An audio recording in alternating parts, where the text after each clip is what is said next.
Kau tak apalah pergi jalan kecil je. Apa tengok dari jalan macam mana. Assalamualaikum. Kongsi rezeki sikit. Nama apa? Asalnya Abang?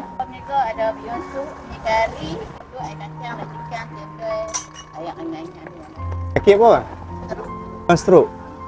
Stroke berapa lama dah? Kalau kena pada 2014.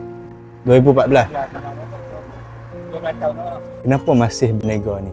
Banyak kain sudah kata saya kena bukan apa bantuan kan anak-anak rumah kerja. Kalau saya tak bantu kan. Aku bukan di depo aja. Yang depo pun tak boleh cukup. Lokasi kedai ni kat mana? Padang Kulim. Daripada Kuala Ketir nak ke Pek Panjang. Dah untuk rumah dah macam ni kan. Ah. Masih kena bekerja lagi kan. Kalau kita nak kerja, kita nak makan apa, tak apa nak bantu kita. Anak-anak pun depan untuk depo aja, anak-anak depo aja. Nak pergi depo aja. Kita tak maulah nak ganggu anak-anak kan. Depo bagi kita ambil. Kita nak minta tak dah. Pasal selagi ada tenaga, ada kudrat kan. Tak maulah nak pergi nak minta ke orang, tak mau. Kalau tak suka macam tu kan.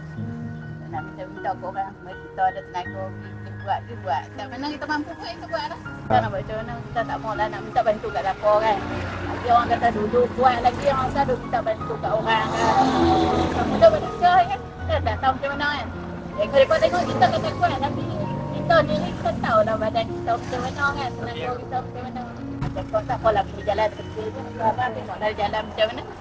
Jangan tengok orang duduk sihat, elok pun duduk relax kat rumah kan. Tak kena buat kerja apa kita ni. Tengok macam ni pun kena buat kerja lagi. Kita nak buat macam mana?